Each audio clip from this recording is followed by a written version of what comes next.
नमस्कार। आज हम डिस्कस करेंगे हिमाचल प्रदेश जीके के important question. Himachal Pradesh GK के इंपॉर्टेंट क्वेश्चन डिस्कस करेंगे। हर एक question exam point of view से इंपॉर्टेंट है और डेफिनेटली आने वाले एग्जाम्स में आपकी हेल्प करेगा, जैसे कि पहले भी करता रहा है। चाहे आप तैयारी कर रहे हैं अपकमिंग HPRC के एग्जाम्स के लिए, चाहे आप तैयारी कर रहे हैं Himachal Pradesh public service commission के एग्जाम के लिए, आप HAS से लेकर क्लरिकल एग्जाम के लिए, किसी भी एग्जाम के लिए तैयारी कर रहे हैं, डेफिनेटली आपको हेल्प मिलेगी जहां पर भी हिमाचल जीके जो है वो पूछी जाएगी। अभी हम क्वेश्चन नंबर 1 से जो है वो डिस्कशन को जो है वो स्टार्ट करेंगे। बोलते हैं in 1972 Himachal Pradesh government divided Kangra into how many districts. तो बोलते हैं कि 1972 में हिमाचल प्रदेश सरकार ने कांगड़ा को कितने जिलों में जो है वो विभाजित जो था वो किया था। देखिए 1972 तब जब आया था ना, तो 1972 तक हिमाचल का एरिया 55,673 हो चुका था। 1971 में हिमाचल को पूर्ण राज्य का दर्जा भी जो था वो मिल गया था, परंतु कुछ एक ऐसे डिस्ट्रिक्ट थे जो बहुत बड़े थे उस टाइम, उनको तोड़ने की जरूरत थी, क्योंकि लोगों को जो है वो बहुत दूर डिस्ट्रिक्ट हेडक्वार्टर तक जाना पड़ता था, लोगों को प्रॉपर रिप्रेजेंटेशन नहीं मिल पाती थी, लोगों के काम आसानी से नहीं हो पाते थे। और आज तो फिर भी ट्रांसपोर्टेशन की सुविधा है। 1971-72 में सोच लीजिए आप कैसे हालात होंगे, सड़कें प्रॉपर नहीं थी, गाड़ियों की तो बात ही दूर है। अब बात करते हैं 1972 में। तो 1972 में इसी जरूरत को देखते हुए कांगड़ा डिस्ट्रिक्ट को तोड़ा गया।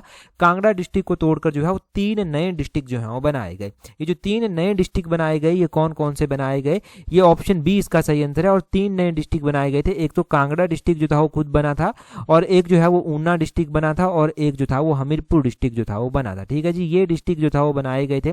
अब इन्हीं डिस्ट्रिक्ट में जो है वो अगर आप हमीरपुर डिस्ट्रिक्ट की बात करते हैं तो उसका एरिया सबसे कम आता है, 1118 स्क्वायर किलोमीटर उसका एरिया आता है, जो कि पूरे हिमाचल का एरिया का 2.01% जो है वो कवर जो है वो करता है।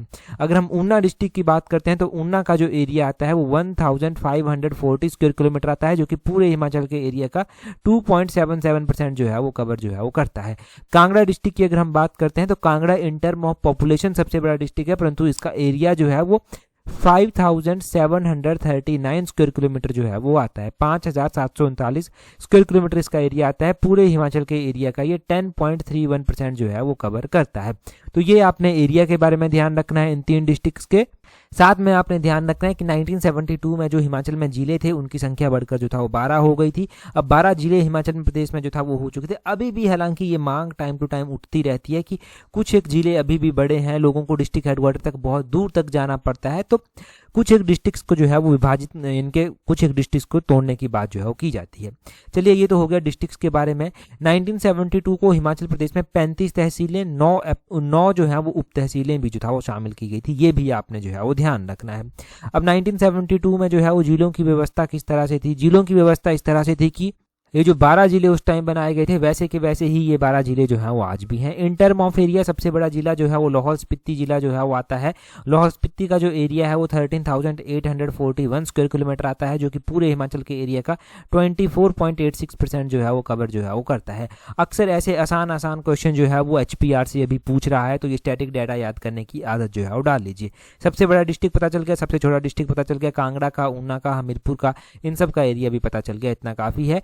अगला क्वेश्चन देखेंगे। हाँ, अगर आपको याद रखने की आदत डालनी है ना इन एरियाज को, तो अपने अपने डिस्ट्रिक्ट्स का एरिया सबसे पहले याद कीजिए। जिस डिस्ट्रिक्ट में आप पढ़ते हैं उसका डिस्ट्रिक्ट उसका जो है वो एरिया याद कीजिए। सबसे बड़े डिस्ट्रिक्ट का एरिया याद कीजिए, छोटे डिस्ट्रिक्ट का एरिया याद कीजिए। हिमाचल प्रदेश की राजधानी है शिमला, शिमला का एरिया जो है वो याद कीजिए। शिमला का एरिया है 5131 स्क्वायर किलोमीटर, जो कि पूरे हिमाचल का 9.22% जो है वो कवर जो है वो करता है। तो ऐसे याद हो जाएगा आपको 12 के 12 जिलों के बारे में।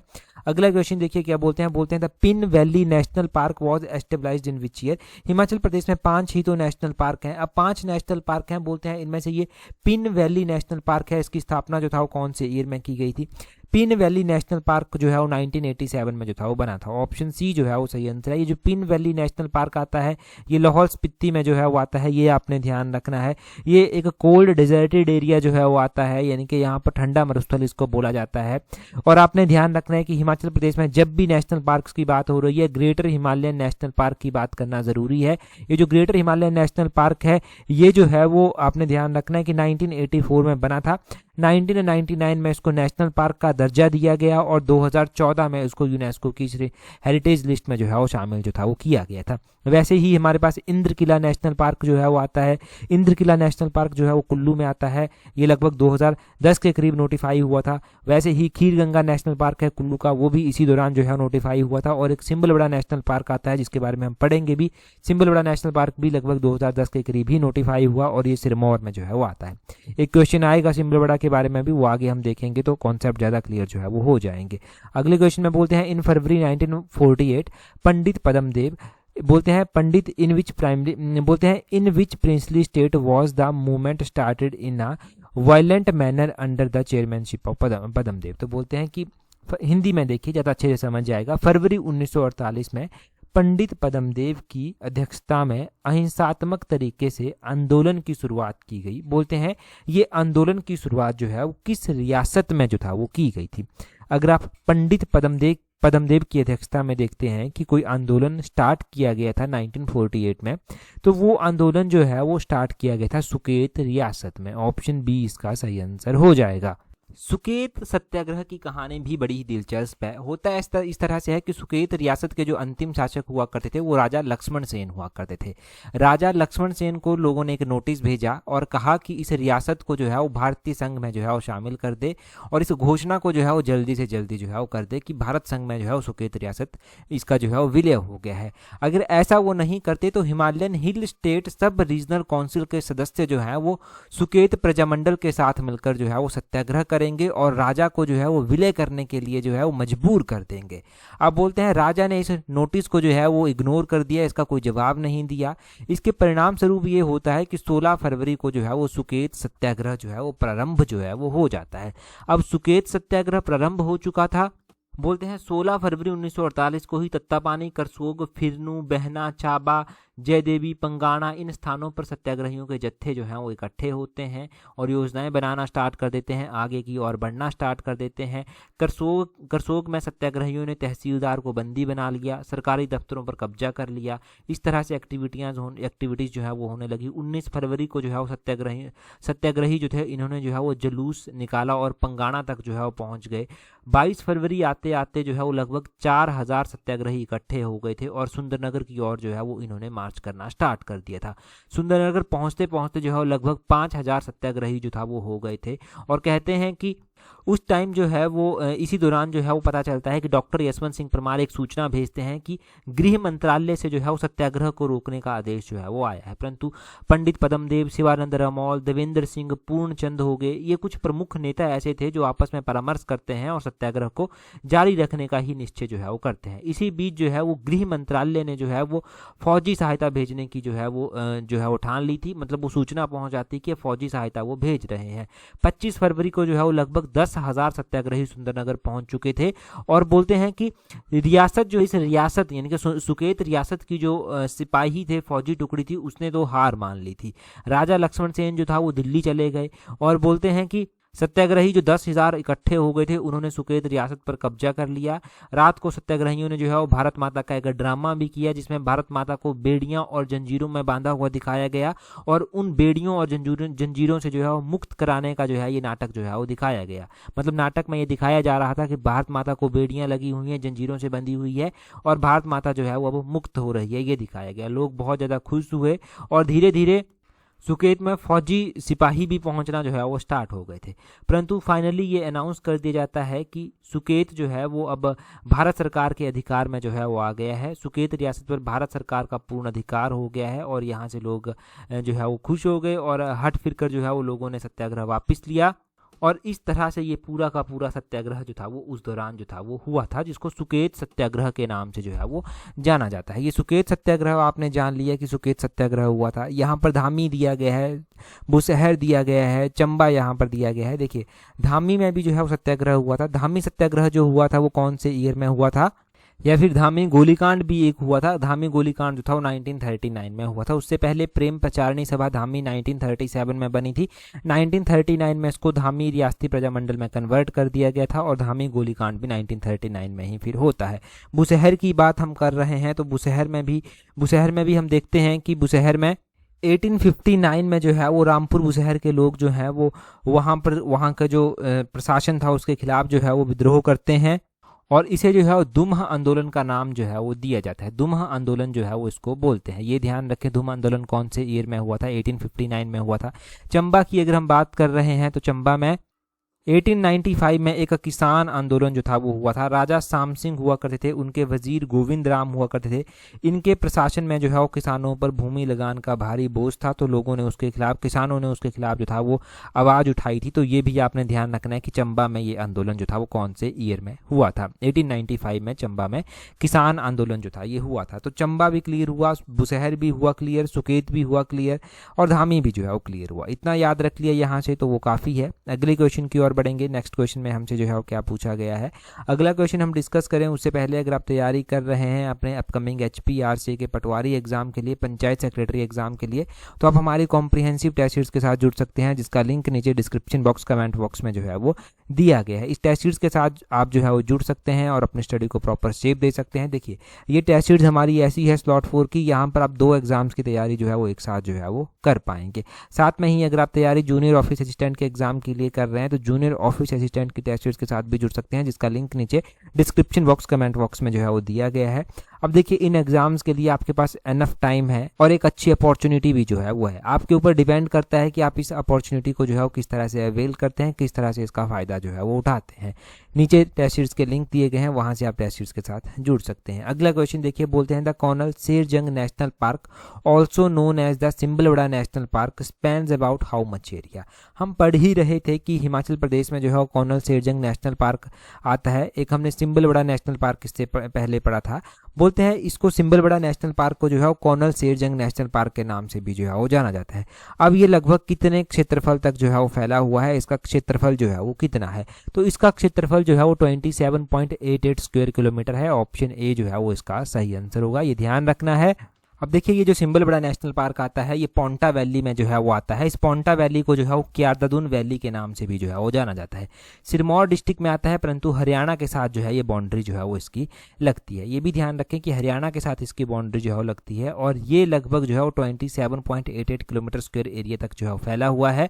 यहाँ पर जो है वो 2010 में इसको जो है वो नोटिफाई किया गया था, ये भी आप नोट करें। अगर हम बात करते हैं डिस्ट्रिक्ट सिरमौर की, कि डिस्ट्रिक्ट सिरमौर में क्या कोई और भी नेशनल पार्क आता है या फिर कोई और वाइल्ड लाइफ सेंचुरी जो है वो यहाँ पर आती है? देखिए डिस्ट्रिक्ट सिरमौर में जो है वो वाइल्ड लाइफ सेंचुरीज और भी आती हैं, जैसे कि रेणुका वाइल्ड लाइफ सेंचुरी यहाँ पर आती है। यहाँ पर चूड़धार वाइल्ड लाइफ सेंचुरी जो है वो आती है। रेणुका वाइल्ड लाइफ सेंचुरी आती है, तो रेणुका वाइल्ड लाइफ सेंचुरी को लगभग 1964 में जो है वो इसकी स्थापना की गई थी। ये जो चूड़धार वाइल्ड लाइफ सेंचुरी आती है लगभग 1985 के करीब जो है ये स्थापित की गई थी। ये जो रेणुका वाइल्ड लाइफ सेंचुरी आती है लगभग 3.87 स्क्वायर किलोमीटर एरिया में जो है ये फैली हुई है। आप ये भी कह सकते हैं चार जो किलोमीटर स्क्वायर एरिया है उसमें जो है ये फैली हुई है। अगर आप चूड़धार की बात करते हैं कि चूड़धार वाइल्ड लाइफ सेंचुरी जो आती है वो कितने एरिया में जो है वो फैली हुई है, तो चूड़धार का भी इंपॉर्टेंट है, शिमला के साथ भी ये बाउंड्री शेयर करती है थोड़ी सी। तो ये लगभग जो है वो 56.16 किलोमीटर स्क्वायर एरिया में जो है वो फैली हुई है। ठीक है जी, तो ये आपने इसके बारे में जो है वो ध्यान रखना है। ये अपने इंपॉर्टेंट जानकारी सिरमौर डिस्ट्रिक्ट के बारे में हुई। अगला क्वेश्चन देखेंगे हमारे पास क्या पूछा गया है। अगले क्वेश्चन में बोलते हैं who built the temple of goddess Naina Devi on one of the 7 Dhars now called Dhar Naina Devi. तो धार नैना देवी आती है बिलासपुर में और बोलते हैं बिलासपुर में ही जो है ये माता नैना देवी का मंदिर भी जो है वो स्थित है। माता नैना देवी का ये मंदिर प्रसिद्ध शक्तिपीठों में से एक है और माता नैना देवी का ये जो मंदिर है बोलते हैं किसके द्वारा जो है वो बनवाया गया था? ये बिलासपुर के राजा के द्वारा बनवाया गया था, जिनके द्वारा बिलासपुर को पहले कहलूर बोलते थे। और कहलूर की स्थापना किसके द्वारा की गई थी? राजा वीरचंद के द्वारा इसकी स्थापना जो था वो की गई थी। और राजा वीरचंद ने ही जो था ये माता नैना देवी का मंदिर जो था वो यहाँ पर बनवाया था। इसका राजा वीरचंद, ऑप्शन ए जो है वो सही आंसर हो जाएगा। अगर हम बात करते हैं किस तरह से इस मंदिर की स्थापना इस रियासत के राजा के द्वारा की गई, तो देखिए वीरचंद राजा हुआ करते थे और वीरचंद ने एक नैना गुज्जर हुआ करता था। नैना गुज्जर के आग्रह पर जो है वो माता नैना देवी का मंदिर जो है वो यहाँ पर स्थापित जो है वो करवाया था और इससे नीचे जो है वो उसने अपनी राजधानी जो था वो स्थापित करवा दी थी। फिर देखिए इसके पीछे की भी एक कहानी है, ऐसा नहीं कि ऐसे ही बोलने पर ये मंदिर बनवा दिया गया। कहा जाता है कि एक नैना नाम गुज्जर हुआ करता था। उसने एक बार राजा के साथ आकर कहा कि उसकी गाय जो है वो प्रतिदिन एक पत्थर के नीचे, पत्थर के ऊपर आकर जो है वो दूध की धार जो है वो छोड़ती है। और जब उस पत्थर को हटाकर देखा गया, जब वहां पर देखा गया, वो शिला हटाई गई, तो वहां पर देखा गया कि नीचे दुर्गा माता की एक मूर्ति जो है वो है। और वीरचंद ने जो है वो उसी पहाड़ी पर मूर्ति के लिए एक मंदिर बनवाया जिसको माता नैना देवी का मंदिर कहा जाता है। और शक्ति पीठों में से एक है, तो वो तो आपको पता ही है, माता सती के नैन यहाँ पर जो था वो गिरे थे, तो कहा जाता है कि माता नैना देवी तभी इस मंदिर को बोलते हैं। वो एक अलग से पौराणिक कथा है। अगर हम कहलूर और उसकी राजधानियों के बारे में बात करते हैं तो ध्यान रखना है कि कहलूर की राजधानी जो है वो सुनहानी नामक स्थान पर भी जो है वो रही। कहलूर की राजधानी बाद में चलकर सुनहानी से ट्रांसफर की गई थी और ब्यासपुर, जो अभी बिलासपुर के नाम से जाना जाता है, ब्यासपुर में बनाई गई थी। और 1654 में ये सुनहानी से ब्यासपुर में जो था वो बनाई गई थी। राजा दीपचंद एक हुआ करते थे जिनके द्वारा ये राजधानी जो था वो यहाँ पर बनाई गई थी। और बिलासपुर शहर की स्थापना भी राजा दीपचंद के द्वारा ही जो था वो की गई थी। और बिलासपुर रियासत के अंतिम शासक राजा आनंद चंद हुआ करते थे। आपने एक क्वेश्चन का आंसर मुझे कमेंट कर बताना है कि बिलासपुर के किस राजा ने जो है वो गोरखाओं को आमंत्रित किया था कांगड़ा के ऊपर अटैक करने के लिए। उनका नाम आप जल्दी से कमेंट करके जो है वो बता दीजिए। अगला क्वेश्चन देखिए हमारे पास क्या पूछा गया है। बोलते हैं according to 2011 census what is the density of population in Lahaul Spiti district of Himachal Pradesh. तो यहाँ पर लाहौल स्पीति की डेंसिटी ऑफ पॉपुलेशन जो है वो पूछी गई है कि कितनी है यहाँ की डेंसिटी ऑफ पॉपुलेशन। अभी तो देखो अगली जनगणना भी स्टार्ट हो गई है, परंतु अगर हम डेंसिटी ऑफ पॉपुलेशन की बात करते हैं हिमाचल प्रदेश में, तो सबसे कम डेंसिटी ऑफ पॉपुलेशन जो है वो लाहौल स्पीति की ही है पूरे हिमाचल में। वो है 2। ऑप्शन ए जो है वो इसका सही आंसर हो जाएगा। 2 जो है वो density of population Lahaul Spiti की जो है वो है। पूरे हिमाचल की डेंसिटी ऑफ पॉपुलेशन अगर आप देखेंगे तो 123 पूरे हिमाचल की डेंसिटी ऑफ पॉपुलेशन जो है वो आ जाती है। हाईएस्ट अगर आप पॉपुलेशन डेंसिटी देखेंगे 2011 की जनगणना के अनुसार तो वो हमीरपुर डिस्ट्रिक्ट की जो है वो आती है। हमीरपुर की पॉपुलेशन डेंसिटी जो है वो 407 जो है वो है। 407 आप ध्यान रखें। सबसे हाईएस्ट जो है वो हमीरपुर की है, लोएस्ट आपको लाहौल स्पीति की पता चल गई। यहाँ पर अलग अलग डिस्ट्रिक्ट्स की एक बार मैं आपको रिवाइज करवा देता हूँ, जैसे कि जो है वो आपको पता होना चाहिए कि जैसे कि यहाँ पर देखिए बिलासपुर डिस्ट्रिक्ट की 327 है, चंबा की 80 है और हमीरपुर की 407 है, कांगड़ा की 263 है, किन्नौर की 13 है, कुल्लू की 80 है, लाहौल स्पीति की तो 2 हमने पढ़ लिया, मंडी की 253 है और शिमला की 159 है। शिमला के अलावा सिरमौर की 188 है, सोलन की 300 है और ऊना की 338 है और पूरे हिमाचल की 123 जो है वो ये है। ठीक है, तो ये आपको पता चल गया कितनी है। ठीक है, ये आपको डिटेल में पता होना चाहिए। अलग अलग यहाँ पर जो है वो सेंसस दिए गए हैं जिनके अकॉर्डिंग आप चाहते हैं याद रखना तो याद रख सकते हैं। वैसे तो ये पता होना चाहिए कि 2001 की जनगणना के अनुसार पूरे हिमाचल की 109 थी, 1991 के अकॉर्डिंग 93 थी, 1981 के अकॉर्डिंग 77 थी और 1971 की सेंसस के अकॉर्डिंग 62 थी। तो ये तो आपको एटलीस्ट याद होना ही चाहिए। ये सारा का सारा इंपॉर्टेंट डाटा है, रिवाइज कर लिया। काफ़ी लंबे टाइम के बाद हमने ये रिवाइज किया है तो थोड़ा अच्छे से एक बार देख लेना।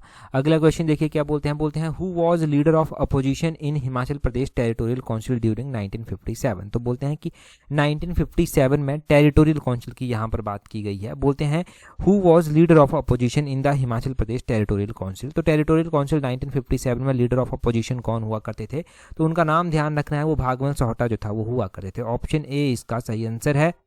देखिए आप जानते हैं कि 1957 में जो है वो हिमाचल प्रदेश टेरिटोरियल काउंसिल का गठन जो है वो किया गया। टेरिटोरियल काउंसिल जो है 1957 में बनी थी।